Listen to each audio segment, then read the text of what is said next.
Welcome to the Two Disabled Dudes podcast. We believe life is about how we react.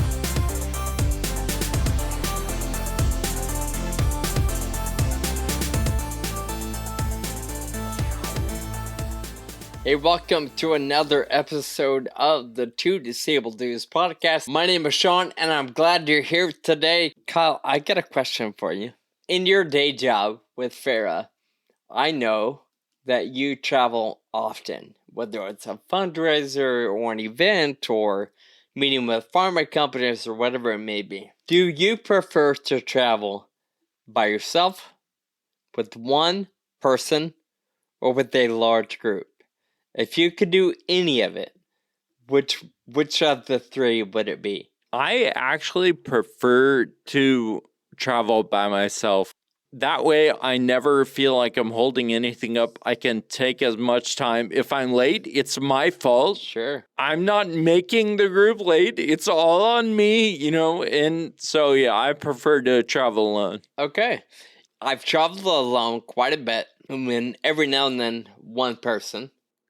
Well, recently, I took a trip with coworkers, a big group, probably 30 of us.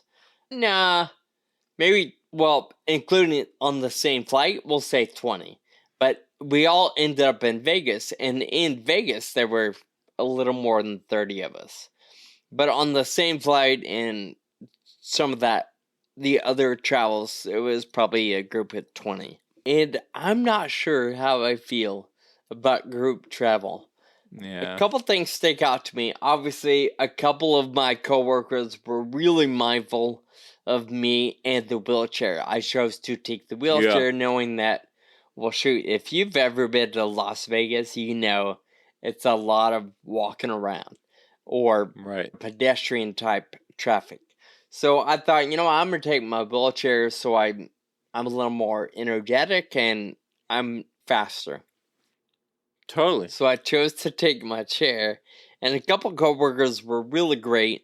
They helped me, one in particular, Taylor, helped me on and off the plane, with the luggage or my backpack and seat cushion and things like that. Now, I've done the wheelchair travel, and it's not impossible or even really hard to travel alone. But it is convenient when you got an extra pair of hands, right? But there's this constant from everybody. What can I do? What do you need? What can I do? What do you need? What can I do? What do you need? Totally. And although great, everybody is just being helpful. So I'm not at all complaining. Totally. It's different, especially if somebody you don't travel with often. I imagine if you're in the routine of traveling together, there's just some automatic assumptions or what you know. But man, when it's new, in an effort to be helpful, a lot of people are very much like, what can I do? What do you need? And you've got to check, or at least I had to check myself every now and then to say, or to let them help. Like, here, you take this, or you take that. Yeah. Or politely say, I'm good from here. I got this part. And we'll say toward the end of our trip, Taylor was really the main person that helped on and off the plane in those situations. And whenever it came time to either get on or off a tram at either the Vegas airport or Sacramento airport, she was very much like, you got this part right. You're she'll take me to the line, and then she's like, you're good here, right? Because, some of those lips or tight corners or whatever it may be are just easier when you're used to the chair. Yeah, people ask what they can do, and one of the temptations is just like, I don't know, I guess just leave me alone. I'll figure it out. Like, that's my instruction. Yeah, one of the times it was just stop talking. That's all in good fun. I didn't really mean that, but it was more of a just, here's this one thing, I'm good on everything else. Yeah. Anyway.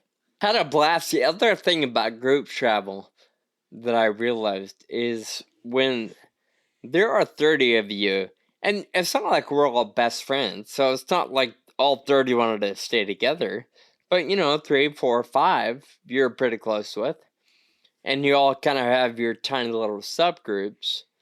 But one thing I went through my head a lot as I rolled around the casino or the resort was this constant feeling of somebody who knows me is probably watching me right now. And, although that's probably not true, and I'm sure nobody cares, everybody's doing their own thing, you kind of have to live your life realizing that somebody might see you that actually knows who you are. Which probably alludes to me breaking the rules a lot or being shady in the way I live my life, but I'm not. It's just this constant, I don't know, pressure to what were to you be afraid kind. that we're gonna catch you doing, John? I don't know. I didn't do anything crazy. It's just maybe more so a pressure of I have to hang out with these people. like really, all I want to do is go to my room and take a nap. But if I run into somebody, is it rude to not join them for a beer? Is it rude to say, see you in a couple hours? I don't know. There's just pressure. How about this dynamic when you're traveling? People like, do you need help? What can I do for you? And the question to me is, what can I help you with? Because I don't think I really need help. With the manual chair, when somebody is willing to push, I'll take everything they're carrying. I'm like, give me all your stuff. Give me your backpack, your drink, whatever it is. I can hold that because it's a whole lot easier to push when you have two hands, especially if you're not going in a straight line the entire time, right? So that's the only thing that comes to mind in terms of how can I help you, but certainly it's a good question. There's an automatic assumption that you need help because you don't look like the rest of us. Kyle, speaking of needing help, today's newsworthy lines up perfectly with that concept.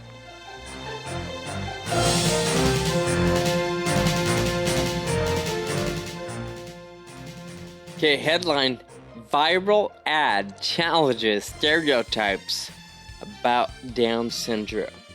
Now, this was not a unique headline or hard to find headline. I assume by now the entire world has seen this, but it got my attention not too long ago because this commercial is absolutely powerful. And to be fair, that is a specific headline from today.com. I ran across this commercial on Good News Instagram account I follow, but they also have a website. You can also find the commercial on TikTok.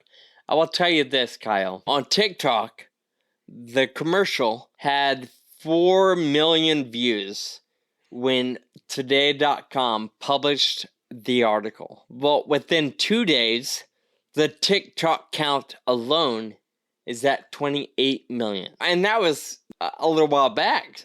So now we're talking, it's been a couple of weeks. It's probably much bigger news. But the commercial... It's like a percentage of the world's population. Right, yeah. Well, any number is a percentage of the world's... I just am stating the obvious there. But this particular... have you seen it? Do you know what I'm talking about? No, I haven't. Oh my gosh. I'm not part of that percentage. No. This commercial was produced by Core Down in Small, New York in association with the National Down Syndrome Society, or NDSS. And to be fair, I also saw another article called attention to another producer. So ultimately, I'm not totally clear on who exactly is behind the commercial, but Core Down came up several times. Anyway, the commercial features a person living with Down syndrome as the main subject, and the entire thing is all about challenging the perceptions and the misconceptions society has on folks living with Down syndrome, or really disability in general. And I don't want to give it away. We'll link it in our show notes. But basically, the video or the commercial starts with this. The young lady talking to a bartender says, "Bartender, you assume I can't drink margarita, so you don't serve me margarita. Therefore, I don't drink margarita." And then it goes on to 3 or 4 other scenes where they're basically saying, I don't get to do these things because the world assumes I can't. And the punch in the face is, maybe if you assumed I can, the reality would be much different. So it's an absolutely powerful commercial that you must see, and everybody must find it if you haven't seen it yet. Again, we'll link it in our show notes, but it is certainly newsworthy.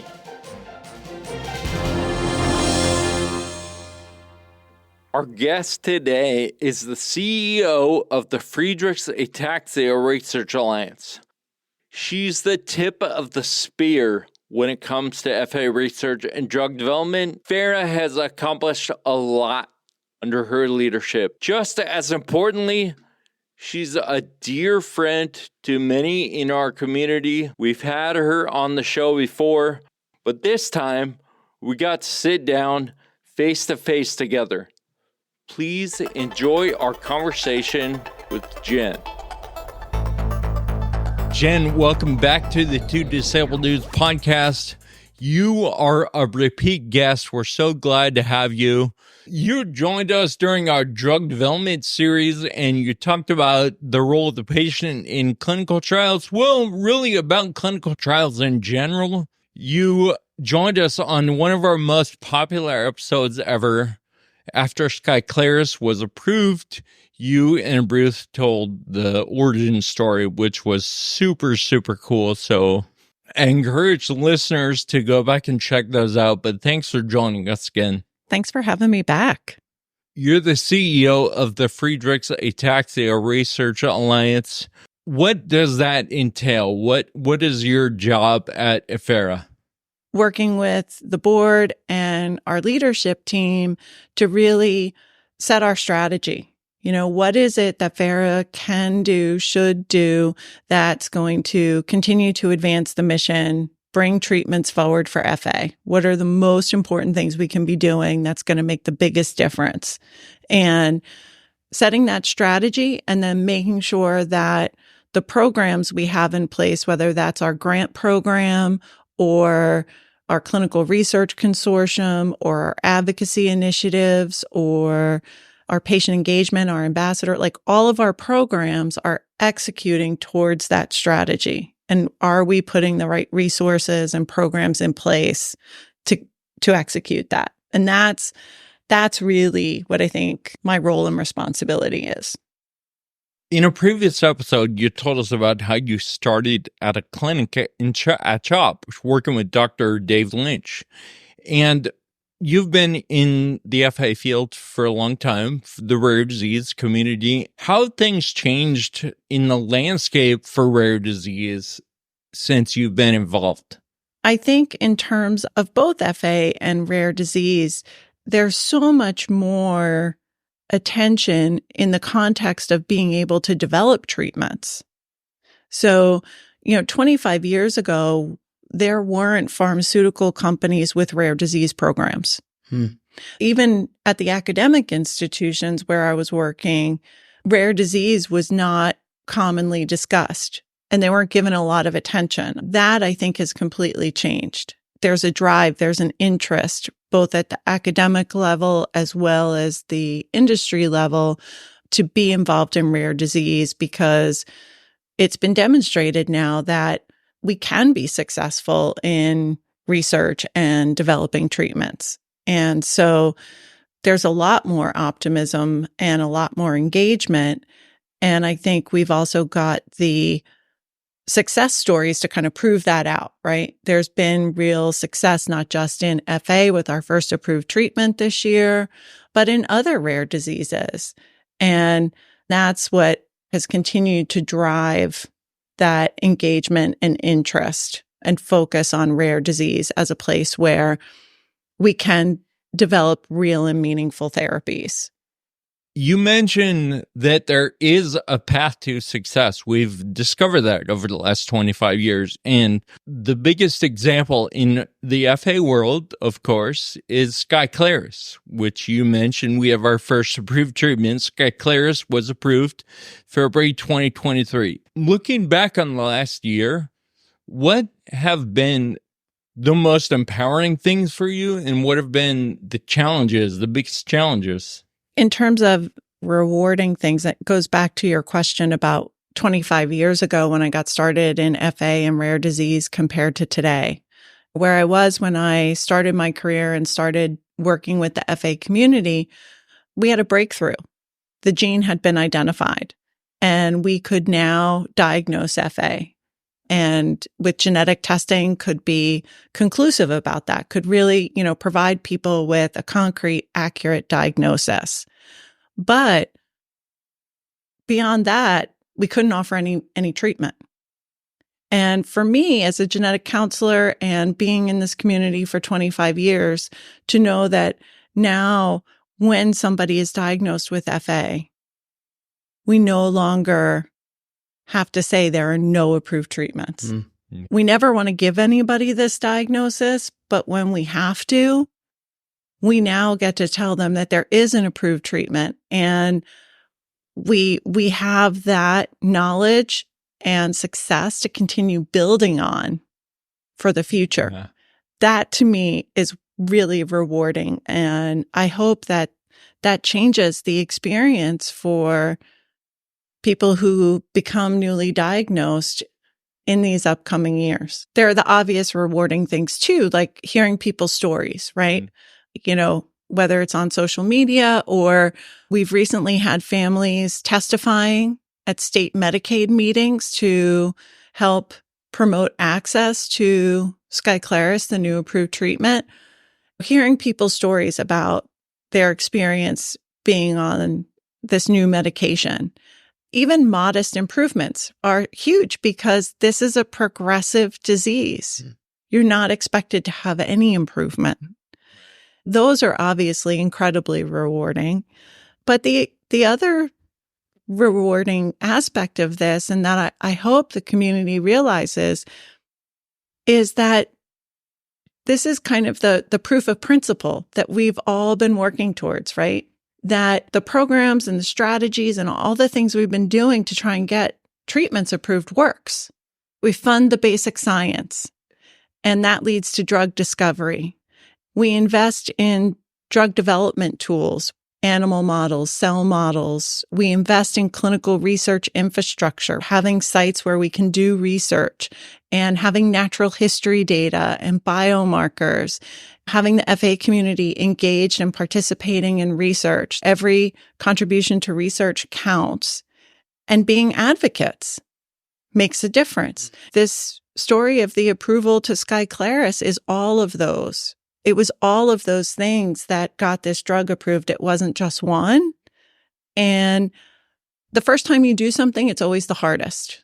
And now we've demonstrated that we can get a treatment approved, and we can do it again, and we can do it again, and, to get to the ultimate goal. And so that to me is the other really rewarding piece of this. And if we can share it with the rest of the rare disease community, that's also been rewarding. I think this fall I was invited to talk at least 6 different rare disease meetings to share our learnings so that hopefully others can benefit from that. The more we pay it forward, the more it helps the whole community. So you talked about the rewarding things. What have been the challenging things about Skyclarys? Well, in just about where we are as a community and as an organization. Yeah, there are always challenges, right? Otherwise, and opportunities to do more. Otherwise, I'd be retired, right? Yeah. Right. One thing that's been challenging has been this first approved treatment. It's approved in the U.S. by the Food and Drug Administration for individuals with FA 16 and older. So that automatically means, well, what about if you don't live in the United States? How do you access this treatment? And what if you are not yet 16? How do you access this treatment? And so already right out of the gate, we've got a situation where there are people who have and people who have not. And that's been a big concern of mine since even before the drug got approved. Just knowing that the process and the way things are going to occur, you're always going to, at any point in time, have people who are going to have access and people who are not. Yeah. And that's really hard. And we're continuing to work on that and making good progress. It doesn't happen overnight, but as long as we're continuing to expand access and move globally, we can address these challenges. And then working with Biogen, the company that markets Skyclarys, working with them towards pediatric trials and meeting the unmet need in our population is important, but it doesn't happen instantaneously. That's challenging. And I think the other challenge is this is a treatment, right? It's not a cure. And what we want is a cure, right? Sure. We want to stop and reverse FA. If given early, we don't want people to ever have symptoms. And for people who have symptoms, we want to completely halt the disease and hopefully improve function and outcomes. And this drug is a treatment in that it does a little bit of that, but not all of that. It can improve neurologic function. It can improve fatigue. It can slow the progression of the disease, but it's not going to completely stop or reverse it. And so we still have more work to do.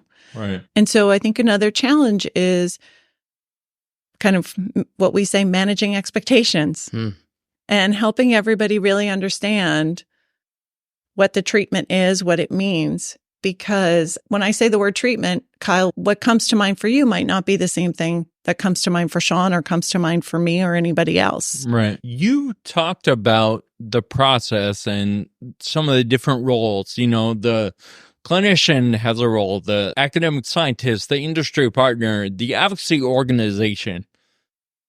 And oftentimes as a patient, there's this concept of, oh, we're waiting for a cure. And I really don't like that because all of us know there's so much we can do and we're an essential part. What would you say are the pieces, the responsibilities that the patient can play in the process? Paul Avery, our board chair, very early on, always said everybody's got a piece of the puzzle to play when it comes to FARA's mission. And that means individuals with FA, that means our donors, that means our researchers. Kyle, to your point, everybody's got a piece of the puzzle and they need to play it. And I truly believe that. I think it's a great analogy. And I think it reinforces your point that there is something everybody can contribute. And that's not going to be the same though for every person, depending on where they are in their FA journey, as well as what's going on in their life outside FA. But I think some things that people can do and should do, you know, what I take for myself when I'm faced with a medical challenge, what are some of my responsibilities to advocate for myself? I have to become informed. What is this thing that I have? And what does it mean for me? What does it mean for my family? Have I gotten the right information? All of those kinds of things. So being informed is important. And that's a responsibility that the individual needs to own. And it's easier said than done, but it is a responsibility. And then, you know, as much as people are able to be active and contribute, that's what's going to move us forward faster. If everybody sits back and waits for somebody else to move, where are we going? Yeah. You know?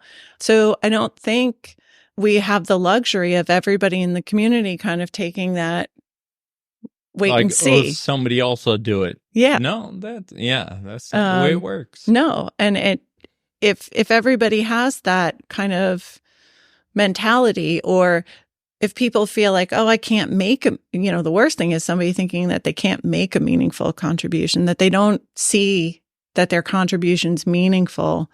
And so they hold back. You know, That I feel is sad for them, and it's also sad for the community, because we know the more we all contribute, whether it's raising funds at a fundraiser to put more money forward for research, or going to a natural history study visit and contributing your data, or signing up for a clinical trial, whatever it is, it moves the ball forward, and it moves it forward faster. Some people, I assume, automatically put a filter on those things and say, oh, I can't do that.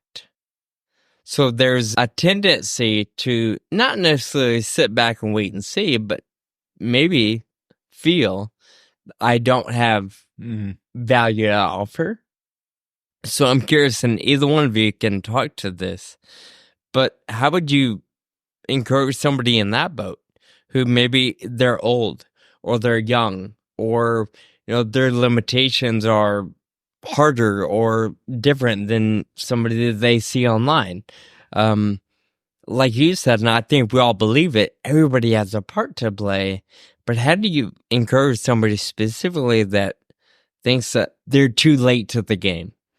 Well, there's that. And I think also the other challenge is, for a lot of people, when they receive this diagnosis, they are specifically told there's nothing you can do. So you're told by a healthcare professional, there's nothing you can do. And then you're facing this huge, scary challenge that you didn't ask for, you didn't want. I imagine that a lot of the place you start from in this journey is not one of empowerment. So to your point, how do you change that? How do you go from feeling really disempowered to feeling empowered? Yeah. I think of some of the things that we've talked about before, just being a good friend, building community, reaching out to other people who might be having a really tough time, and doing small things, but recognizing that those aren't as small as they might seem. And just building community and helping other people along the way, I think, is a powerful thing. So in general, I think it's recognizing that you do have the power, even in the small things that you're able to do. Okay, I'm going to put you on the spot again. Either one of you. We've talked either here and in the past, everybody always talks about building community, quote unquote. Okay. How in the world do we do that? For that listener who just got diagnosed last week or a month ago, how do they build community? What does that look like for them? I think it looks like a phone call. Hey, I heard you were You're an old man. Phone call? What's that? A text message? Word. A DM? Is that a thing? I don't know. But reaching out and connecting is a big part of community, right? And just helping other people realize that they're valued and they're seen. That's not very specific, but that's a big part of it. It's a place to start. What I've heard from other folks in the FA community that has been meaningful for them in terms, and I think community again can mean different things, right? You're building your FA community versus, building your local support system, your family, your extended family kind of community, depending on where you are. But I think for a lot of folks, it was realizing, oh, wait, I'm not alone.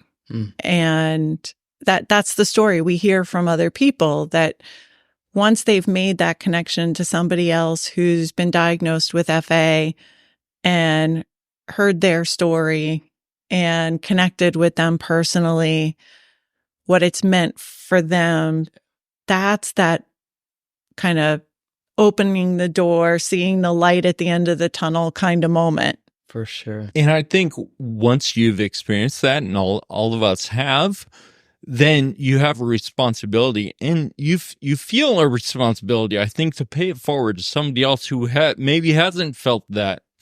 and seeing that light at the end of the tunnel. If we do it enough over and over and over again, then we start to build a community. And when I say community, I also think it's not just individuals with FA and their family members that are important members of the community and important contributors to the community. When I say FA community, I'm also including our researchers and our clinicians and our industry partners, right? The other stakeholders, our other advocacy organizations, because I truly believe we need all the types, all the stakeholders to support one another. You know, when you're building your local community of support, you're pulling together people with different qualities and different attributes because they bring different things to your community that make your community more rich and more robust or help you in different ways. And so when I think FA community, in my mind, that's all those different stakeholders that we need and want working together. You know, I was thinking about it too, and you talk about what Paul Avery, or the way you put it. If everyone plays their piece of the puzzle, even though that piece might be small, might be some obscure piece of the blue sky, you know, that's half the puzzle or whatever, you never know what that could lead to. That might lead to the next researcher in 20 years who cures cancer or cures whatever the big issue or concern may be. You never know who you might meet along the way, and eventually they play a significant part at some degree. Yep. Yeah, and maybe that happens. But if you don't place that piece, it surely does not, right? Yep. As a leader in the rare disease community and the leader of a rare disease organization, what keeps you up at night? What are the challenges that are going to be really tough in the future? There are different kinds of things that keep you up at night, right? There are the good dreams and the bad dreams, right? Both of them can keep you up at night. I think the ones that make me stay up and make me sweat a little go back to what I was talking about before with this first approval. One of the challenges being that there are people in the community that can access the treatment and people who can't. And the consequence of that, or one of the consequences of that, could be fractionation in our community. And that really keeps me up at night. It really worries me because one of the key strengths and strongest attributes of our FA community, and one of the reasons we've had success in the time that we've had success, is because we are united and we are all working together. And in some other rare disease communities, we've seen where they've fractionated and there are groups that are not working together and they don't get along.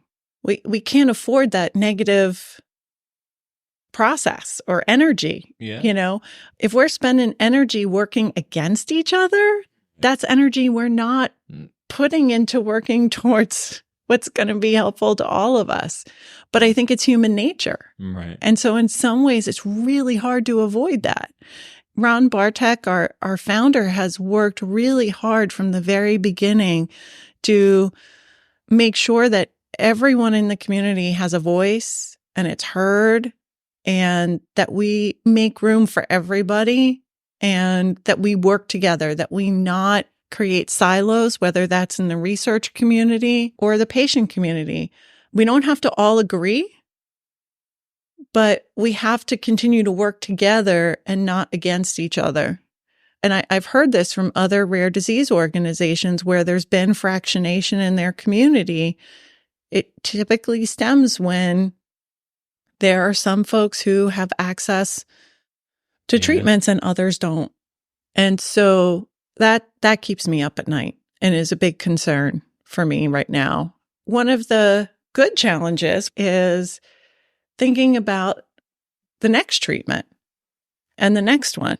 How do we continue to evolve our approach to clinical trials and developing combination therapies, and, you know, what's the work we need to do to be able to do the next clinical trial and kind of meet those challenges now that we have one approved therapy. Could you educate me and maybe some of our listeners? We know, at least in the FA world, people are diagnosed before they're 12 typically. And a lot of rare diseases present themselves in small children or infants. So what does the process look like for getting approval for under the age of 16? You don't have to get into all the details, but for somebody like me that has no clue, what does that mean? What do we have to do?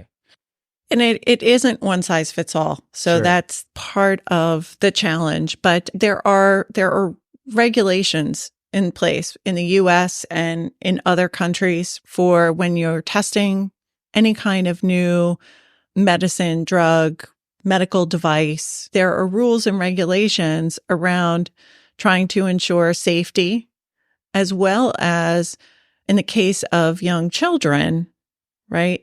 They can't provide consent to the risks that they might be facing by being part of a clinical trial for a medicine that might have, unknown risks.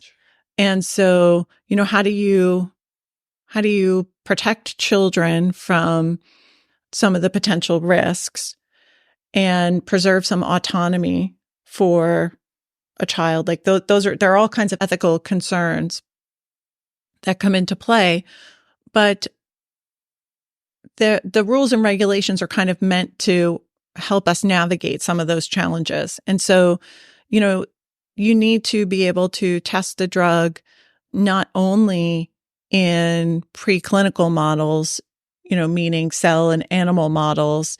You might also first have to test it in healthy adults before you can test it in children to know what the safety risks might be. But it doesn't mean you have to get the drug approved in adults before you can go to kids.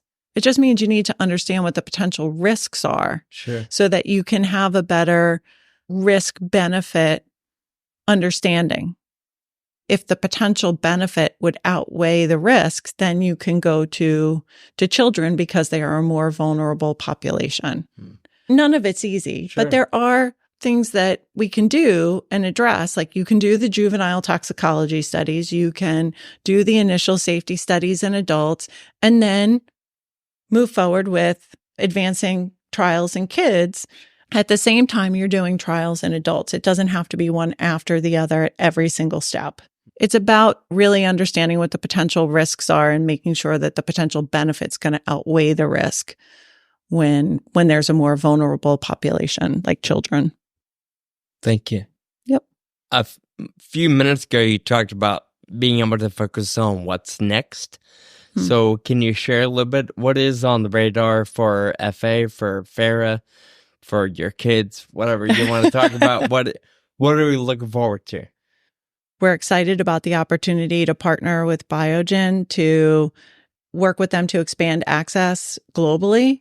So Canada and Australia and South America and India and like all the other places where we know we need to help people get access. And we also need to start pediatric trials. And so those are, really important to FARA. And so we've got a number of initiatives ongoing this year, both with our drug development partners to try and help them bridge some of the gaps that need to be bridged to be able to do pediatric studies, but also thinking about, what's the work we can do with our government partners, the regulatory agencies. Do they have the adequate support and resources that they need to help us transition to pediatric trials quickly and effectively? Or are there updates, changes to the regulations that need to be made to promote pediatric studies, especially in the context of rare diseases? Those are things that I think we're looking forward to.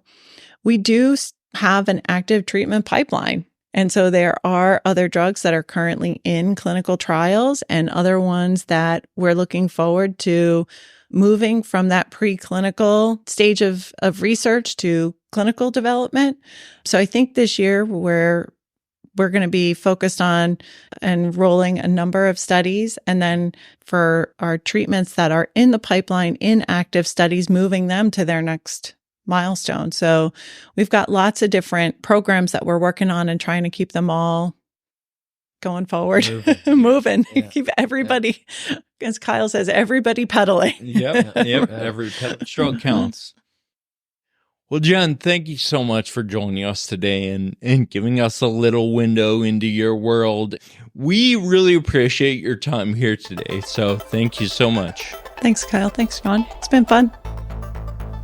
Well, Kyle, there's a reason why we've had her on the show multiple times. Jen is a powerhouse and somebody I'm so thankful that A, we're connected to, and B, is leading the Friedrich Ataxia Research Alliance. She and Dave are great partners, and really she is a great partner with the world, right? So thank you, Jen, for being with us today and for entertaining another interview with Kyle and me. Well, Kyle, as always, we wrap our episodes with a bit of gratitude. So who is your thank you note going out to today? I want to thank my friend Jakob Metterhauser.